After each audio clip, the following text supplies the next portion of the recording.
ஒரு கிராமத்திற்கு அருகிலுள்ள காட்டில் ஒரு நரி வாழ்ந்து வந்தது. அது மிகவும் பயந்த ஸ்வபாவம் கொண்டது. ஆனால் மிகவும் பேராசையும் இருந்தது.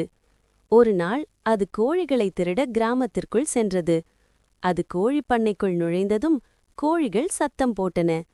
அந்த சத்தத்தை கேட்டு சில மனிதர்கள் கோடாரி மற்றும் நாய்களுடன் வந்து நரியை துரத்த ஆரம்பிச்சிட்டாங்க.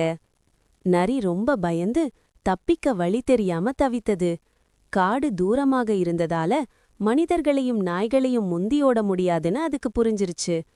அப்போ அது ஒரு கடையின் பின்னாடி காலியான ஒரு பெரிய ட்ரம்மை பார்த்தது. உடனே அதில் ஏறி உள்ளே மறைந்து கொண்டது. கொஞ்ச நேரம் கழிச்சு எல்லாம் அமைதியான போது அது வெளியே வந்து காடை நோக்கி சென்றது. நரி வேகமா ஓடியதால தாகமாக இருந்துச்சு. அது ஒரு ஆற்றுக்கு சென்று தண்ணீர் குடிக்க போச்சு. அப்போதுதான் அதோட உடம்பு புல்லா நீல நிறமாக மாறியிருப்பதை கவனித்தது. அது மறைந்திருந்த ட்ரம்மில் நீல நிற சாயம் இருந்தது. அந்த சாயம் நரியின் உடலில் ஒட்டியதால் முழுவதும் நீலமாக மாறியது. தன்னோட புதிய தோற்றத்தை பார்த்து நரி ஆச்சரியப்பட்டு ஒரு யோசனை செய்தது. இந்த காட்டு மிருகங்களை எல்லாம் நான் ஏமாற்றிவிடலாம். அப்புறம் நான் எப்போதும் சாப்பாடு கிடைக்க சிரமப்பட வேண்டியதில்லை. அது பெருமையாக காட்டுக்குள்ள சென்று அனைத்து மிருகங்களையும் கூட்டம் போட்டு கூப்பிட்டது. எல்லோரும் கேளுங்கள், நான் ஒரு சாதாரண நரி அல்ல. கடவுள் என்னை உங்களின் அரசனாக அனுப்பியுள்ளார். இனிமேல் நீங்கள் எனக்கு மரியாதை செய்ய வேண்டும், உணவு கொண்டு வர வேண்டும் என்று அறிவித்தது. அனைத்து மிருகங்களும் பயந்து அதை வணங்கி அதன் கட்டளைகளை ஏற்றுக்கொண்டன.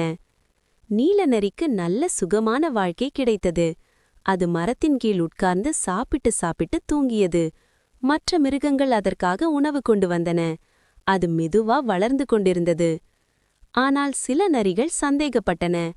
இது நம்ம மாதிரி நரிதான், நம்மை ஏமாற்றுகிறது என்று நினைத்தன. அவை ஒரு திட்டம் போட்டன. இன்று நள்ளிரவு எல்லா நரிகளும் சேர்ந்து ஊளையிடுவோம். இதுவும் நம்முடன் சேர்ந்து ஊளையிட்டால் இது ஒரு சாதாரண நரிதான் என்று தெரிஞ்சுக்கலாம். அன்று நள்ளிரவில் எல்லா நரிகளும் சேர்ந்து கூச்சலிட்டு ஊளையிட்டன. அந்த சத்தம் கேட்டதும் தூங்கிக் கொண்டிருந்த நீல நரி எழுந்து தன்னை மறந்து அதுவும் ஊளையிட்டது. அதை கேட்ட மற்ற மிருகங்கள் உண்மையை அறிந்து எல்லாரும் சேர்ந்து அதை காட்டிலிருந்து துரத்திவிட்டனர். கதை மாறல்: பொய் பேசுபவன் ஒரு நாள் மாட்டுவான்.